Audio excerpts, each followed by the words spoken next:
সমগ্র সৃষ্টি 6 দিনে কমপ্লিট, সিত্তা আইয়াম। কিন্তু আমাদের অস্তিত্ব কিন্তু 6 দিনে কমপ্লিট না। আমরা 10 মাস সময় নেই, তারপরে আসি, ঠিক না? সমগ্র সৃষ্টি 6 দিনে চলে আসে।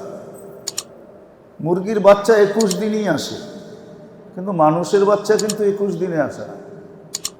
আবার নতুন টেকনোলজি, মুরগির বাচ্চা কয়েক ঘন্টায় আসে, কিন্তু মানুষের বাচ্চা কিন্তু কয়েক ঘন্টা। এখনো এরকম কোনো মেশিন আসে না যে কয়েক ঘন্টায় চলে আসবে। ওইদিকে গেলে আবার কথা লম্বা হয়ে যাবে। দুনিয়া চাইছিল যে এইভাবে হোক, কিন্তু দুনিয়া ফেল। টেস্ট টিউব বেবি চেষ্টা করা হয়েছিল, কিন্তু পরে ফেল হয়ে গেছে। দেখছে টেস্ট টিউব বেবি হবে, কিন্তু ওটা দিয়ে কোনো কর্ম করানো যাবে না। যেমন দেশি মুরগি ধরতে গেলে, জামাই আসলে দেশি মুরগি যদি ধরতে যায়, তাহলে 2-4-10 জনের ঘাম ঝরে, এতে কোনো সন্দেহ নেই। কিন্তু ফার্মের মুরগি নড়ে আর চড়ে, এটা দৌড়ায়ও না, হাঁটেও না, এটাকে ধরতে কোনো অসুবিধা নেই, ঠিক না? টেস্ট টিউব বেবিটা কিন্তু এরকমই হইতো, যার কারণে মানুষ হাত ধুয়ে এটার থেকে ফেরা চলে আসছে। সমগ্র সৃষ্টির অস্তিত্বের বৃত্তান্তটাকে বিলকুল ভিন্ন, আমাদেরটা বিলকুল ভিন্ন। সমগ্র সৃষ্টি হুকুমের দ্বারা তৈরি, আমরা হুকুমের দ্বারা তৈরি না, আমরা আল্লাহ কুদরতি হাতের দ্বারা তৈরি। আগে যেটা আমি বুঝাইতে চাইতেছি যে আমরা জন্ম নেই নিষ্পাপ, আল্লাহর দাবিও তুমি নিষ্পাপই আমার কাছে আসো। বলে নিষ্পাপ বলতে আপনি কি বুঝান? আল্লাহ চায় যে তুমি সুদিত হয়ে আসো, অসুদিত হয়ে আইসো না আমার কাছে। সুদিত হয়ে যদি না গেলাম, তাহলে সিস্টেম কিন্তু দুইটা। কেউ এইখান থেকে সুদিত হয়ে যাবে, অথবা কেউ দেখা যাবে নিজের ভুলের কারণে, অথবা নিজের অলসতার কারণে, অথবা আরও অনেকগুলা কারণ হতে পারে যেগুলা ধাপে ধাপে আসবে। ওই সমস্ত কারণে, রোগের কারণে হতে পারে যে সে অসুদিত যাবে। তখন সুদিত করার জন্য মেরে দোস্ত আল্লাহ জাহান্নামে নিক্ষেপ করতেই হবে, ওইখানেই সুদিত হবে।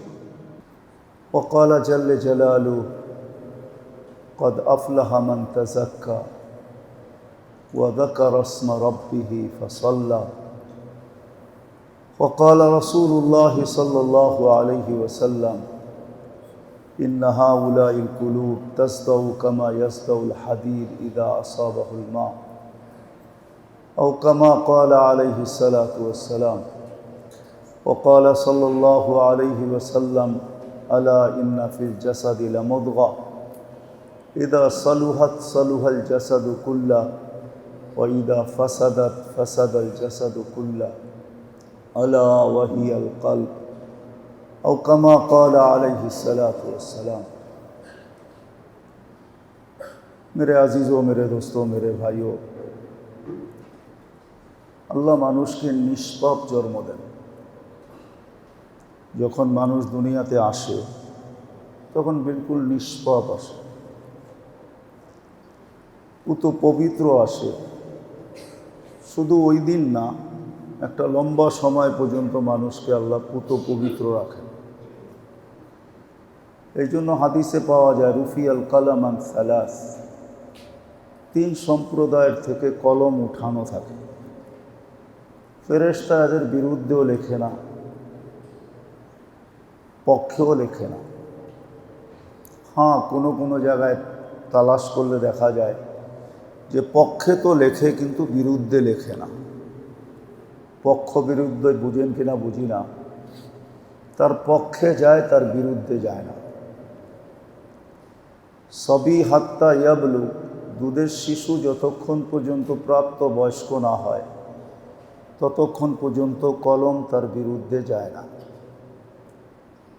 তার বিরুদ্ধে লেখা হয় না, কিছু গটায়া ফেললেও হয় না। তো প্রাপ্ত বয়স্ক হইতে আমাদের সমাজে মেয়েদের ধারা ভিন্ন, ছেলেদের ধারা ভিন্ন। ছেলেরা 14-15 বৎসরের আগে প্রাপ্ত বয়স্ক হয় না। মেয়েরা কখনো তাড়াতাড়ি ম্যাচিউর হয়, হরমোনের কারণে, কখনো কখনো শারীরিক হরমোনের কারণে, কখনো অল্প বয়সী সে প্রাপ্তবয়স্ক হয়ে যায়, 9-10 বছরও হয়ে যায়। আবার কখনো হরমোনের কারণে 14 বছরের উপরে কখনো যায় না। এই সময়টা পর্যন্ত মানুষকে আল্লাহ নিষ্পাপ রাখে, কলম তার বিরুদ্ধে যায় না। দ্বিতীয় ব্যক্তি হলো ঘুমন্ত, যতক্ষণ পর্যন্ত সজাগ না হয়। ঘুমন্ত ব্যক্তির বিরুদ্ধে কখনো কলম যায় না।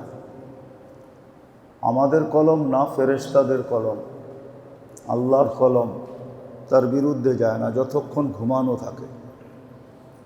চাই সে ঘুমের ঘুরে যাই করুক না, কিন্তু কলম তার পক্ষে যায়। এটার প্রমাণ, এশা পড়লাম, যদি আল্লাহ ফজর বাজামাত পড়ায়া দিলেন বা আমি পড়তে পারলাম, তাহলে কিন্তু সারাটা রাত্রই নফল এবাদত লেখা হবে। তাহলে বোঝা গেল সারা রাত্র ঘুমায়েছিলাম, ঘুমের ভিতরে যাই করি না কেন কলম আমার বিরুদ্ধে যাবে না, বোঝা গেল পক্ষে যাবে।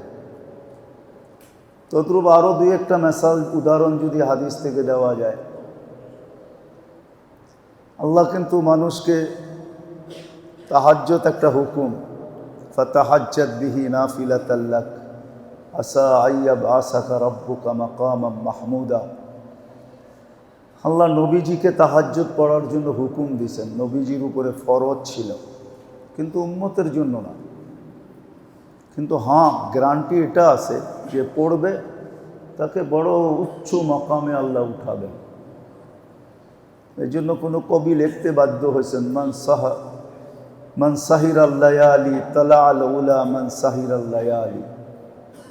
যে রাত্র জাগলো, তাহাজ্জুদে সময় দিল, তো আল্লাহর ওয়াদা আছে তাকে বড় উপরে উঠাবে।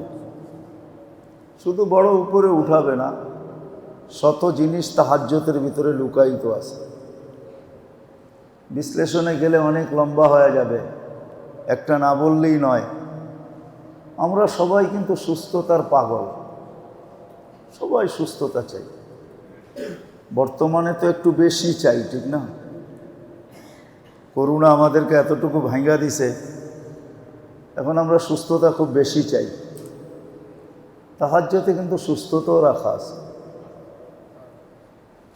হ্যাঁ, তাহাজ্জুদের ফজিলতের ভিতরে এটাও একটা, যে তাহাজ্জুদ যে পড়বে তাকে আল্লাহ সুস্থতা দান করবেন। তো দেখাইলাম যে প্রথম আল্লাহ চান যে তুমি করো, কিন্তু করতে পারলো না, তো আল্লাহ দ্বিতীয় স্টেপ নিয়ে আসলেন। আল্লাহ সহজ করতে চাইতেছেন আমাদের জন্য। তো দ্বিতীয় পদ্ধতি আসলো, এশা ফজর বাজামাত পড়ো, পুরা রাত্র ইবাদতের সওয়াব দিব। তাহলে তাহাজ্জুদটাও এর অন্তর্ভুক্ত থাকলো, কেন রাত্রের ভিতরে তো তাহাজ্জুদটাও রাত্রের একটা অংশ, ঠিক না? তাহলে ওইটাও আমি পাইলাম। এটাও যদি না হইলো তো আরেকটা সওয়াব আছে, যে কেউ নিয়ত করে শুয়ে পড়ল কিন্তু পড়তে পারলো না, তা আল্লাহ এই উম্মতকে মূল্যায়ন করতে চাইতেছেন। বিদায় আমাদের নবীজির সুবাদে আল্লাহ আমাদেরকে মূল্যায়ন করতেছেন।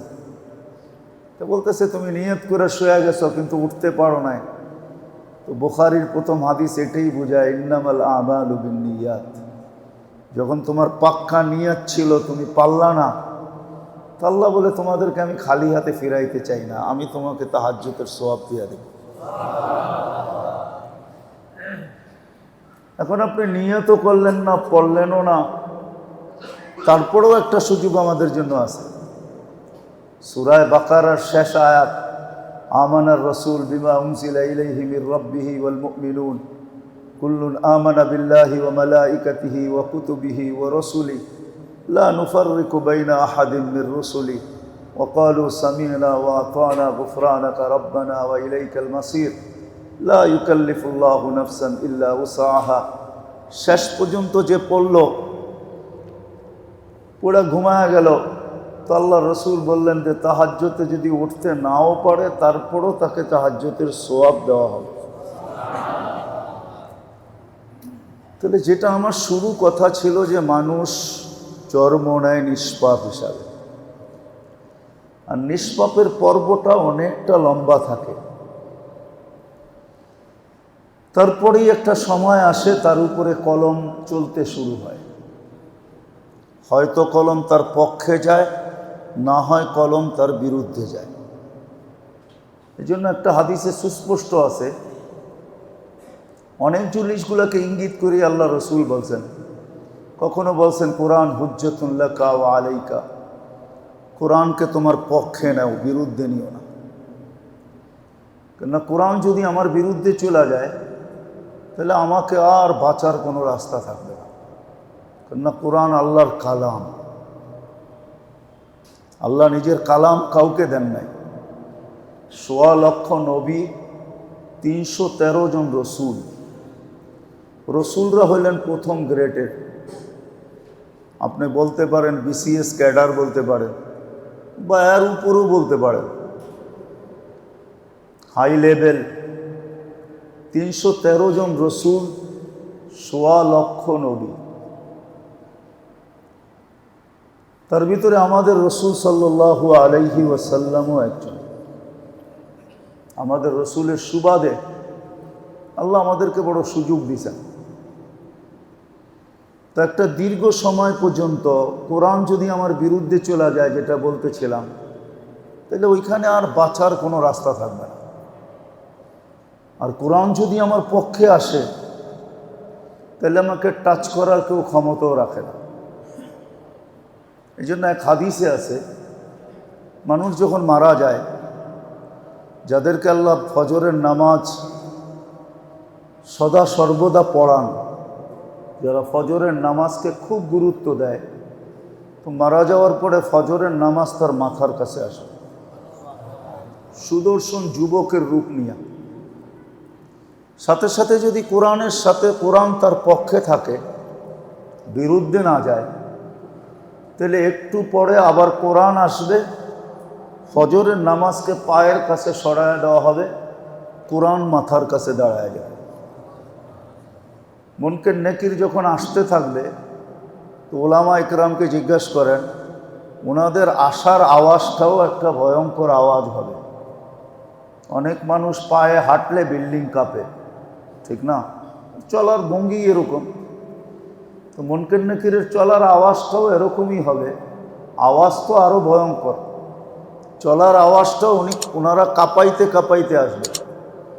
কিন্তু কোরআন আগের থেকেই তাদেরকে সংকেত দিবে, তুমি বড় ধীর গতিতে আসবে, কাঁপাবে না। কেননা মুর্দার কষ্ট হবে, আমার লোকের কষ্ট যেন না হয়। আওয়াজ যখন বাহির করতে চাবে, তো হাদিসে আছে এদের আওয়াজ দুনিয়াতে যত বিদ্যুৎ চমকায়, যেটাকে আমরা কি বলি, আকাশে যে চমকায় বজ্র, দুনিয়ার সমস্ত বজ্র এক করলেও ওনাদের আওয়াজের কাছে কিছু না। এরকম কঠিন আওয়াজ নিয়ে আসবে। তো কোরআন আগেই তাকে ইশারায় বলবে তোমার আওয়াজ চলবে না, কারণ আল্লাহর বান্দার কষ্ট হোক এটা আমি চাই না। আর নিজের পরিচয়টাও সে তুলে ধরবে যে আমি কে, তোমাকে যে ওয়ার্নিং দিতেছি আমি কে, আমার পরিচয়টাও সে তাদেরকে সেন্ড করবে। তারা পরিচয় জানবে। যখন আসবে তো বলবে কাগজটা দাও প্রশ্ন উত্তরের। তো সে কাগজটা নিবে হাতে, নিয়ে জবাবটা লেখা কাগজটা তাদের হাতে ধরায় দিয়া বলবে চলো, তোমরা চলে যেতে বাধ্য হবে। মুর্দা সব দেখতে থাকবে। তো জিজ্ঞাসা করবে, প্রথম চলে যাওয়ার পরে জিজ্ঞাসা করবে পায়ের কাছে যিনি মাথার কাছে ছিল উনি কে? মাথার কাছে বলবে উনি তোমার ফজরের নামাজ। রেজওয়ান ওনাকেই পাঠাইছিলেন তোমাকে এদের হাত থেকে বাঁচানোর জন্য, কিন্তু কোরআনের সাথে তোমার সম্পর্ক ছিল বিদায় আল্লাহ আমাকে হুকুম করছেন যে আমার কালাম তুমিই যাও। সে যদি পায়রা না ওঠে তাহলে তুমিই যাও, আমি আল্লাহর হুকুমে আসছি। তো যেটা বুঝাইতেছিলাম যে আমরা জন্ম নেই নিষ্পাপ, একটা পর্ব লম্বা থাকে যেটা আমরা নিষ্পাপই থাকি। কলম আমাদের পক্ষে হয়তো যায়, কিন্তু বিরুদ্ধে যায় না। এই কচি কচি বাচ্চাগুলা যখন মাদ্রাসায় পড়ে, কলম এদের পক্ষে যায়। যদিও এদের আমলনামায় কাউন্ট হয় না, কিন্তু মা বাবার আমলনামায় যায়, এটা সত্য। পুরা মা বাবার আমলনামায় চলে যেতে থাকে। এই জন্যই আমার কথা পুরা করার আগে বুঝাইতে চেষ্টা করতেছি। এই জন্য ইসলাম বলে, যদিও আজকে আমরা বহুত দূর, ইসলাম বলে যে প্রাপ্তবয়স্ক হওয়া পর্যন্ত এই সময়টা মা বাবাকে ইসলাম বলে যে তুমি সন্তানের তোমার পক্ষে নিয়ে নাও, কেননা এদের সব কিছু কবুল মকবুল, এটার ভিতরে কোনো ভুল ত্রুটি হয় না। সে ভুল পড়লেও ঠিক, ঠিক পড়লেও ঠিক। সে যদি ভুলও পড়ে তারপরও কি ঠিক। বরং এক রেওয়ায়াতে আছে, আপনি একটা কথা বুঝলে বুঝবেন, হাদিসে আছে যে সন্তানের মুখে যখন সর্বপ্রথম মা বাবা কলেমাকে ফুটায়, অর্থাৎ তার মুখ দিয়া কলেমা উচ্চারিত হয়, তাহলে একদিকে উচ্চারিত হয়, আরেক দিকে মা বাবার জন্য জান্নাত অবধারিত হয়। এখন আপনি একটু ভাবেন, এই ব্রেনটা দিয়া যেটা আল্লাহ দিছে আমাদেরকে, বাবার জন্যই দিছিলেন। আমাদের ব্রেন, আমাদের বিবেক, আমাদের বুদ্ধি, আমাদের বিদ্যা, সব কিছু কিন্তু আমাদেরকে আল্লাহ বাবার জন্য দিছিলেন, চিন্তা করার জন্য দিছিলেন, যে আমি ভাববো, আমি চিন্তা করব। আবার চিন্তার পিছনে আল্লাহ বিরাট বড় একটা মূল্যও রাখছিলেন, যেটা দৌড়ায় কখনো সম্ভব না। লা তাফাক্কুরু সাআতিন খায়রুম মিন ইবাদাতি 60 ওয়া 70 সানা। একটা মানুষ 60-70 বছর দৌড়ায় যেখানে পৌঁছবে, বন্দেগীর লাইনে দৌড়ায় যেখানে পৌঁছবে, সামান্য সময়ের চিন্তায় কিন্তু সে ওইখানে পৌঁছতেছে। সামান্য সময়ের চিন্তায় সে 60-70 বছরের বন্দেগী পাইতেছে। আপনি ভাবেন তাহলে ভাবনার কত বড় মূল্য।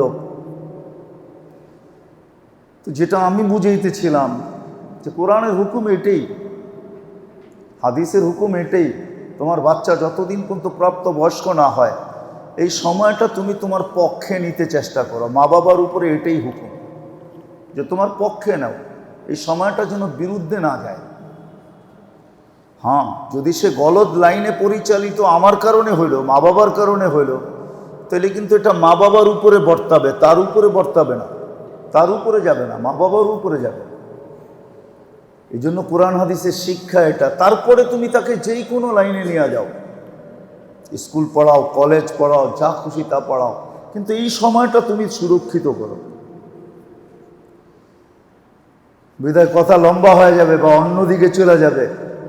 আমরা জন্ম নেই নিষ্পাপ, থাকি দীর্ঘ একটা সময় নিষ্পাপ।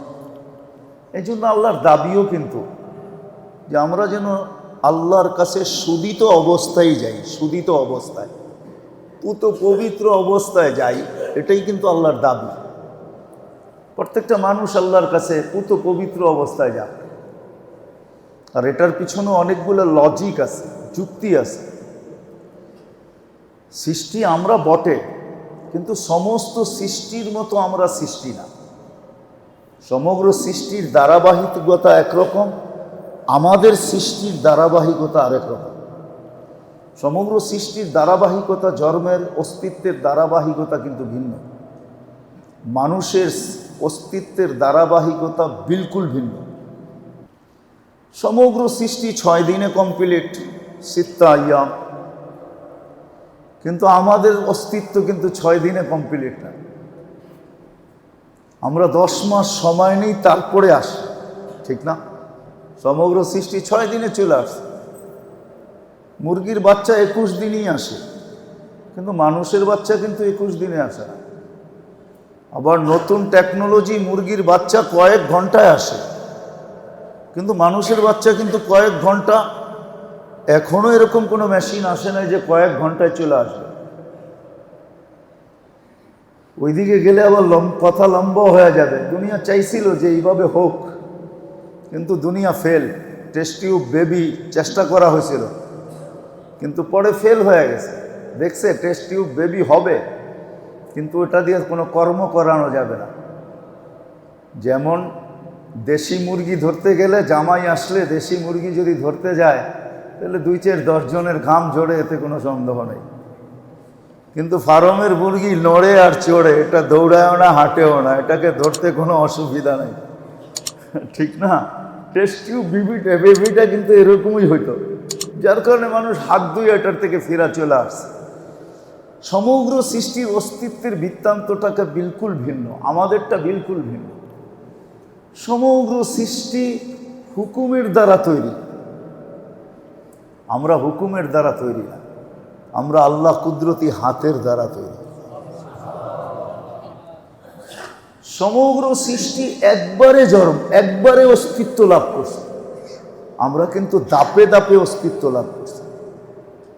কানা মা মাহিনা, নিকৃষ্ট পানি ছিল, একটা লম্বা সময় থাকার পরে তারপরে দামা, রক্ত, 40 দিন পরে রক্ত, সুম্মা মাদগা, আবার 40 দিন পরে রক্তপিণ্ড, সুম্মা ইযামা, আবার 40 দিন পরে কঙ্কাল। তারপরে আল্লাহ বলতেছেন বাকি সময়টা আমি নিছি, কাসাইতু আলাইহি লাহমা, বাকি সময়টা তোমার উপরে আমি গোশতের আবরণকে নিখুঁতভাবে চড়াইয়া দিছি, নিখুঁতভাবে চড়াইয়া দিছি। তো দাপে দাপে আমাদের অস্তিত্ব, সমগ্র সৃষ্টির শিক্ষা একবারে, যা দিছেন আল্লাহ একবারে দিছেন। এই জন্য দেখবেন মুরগির বাচ্চা আইসেই কিন্তু চিকচিক করে, এটা মুরগির ভাষা।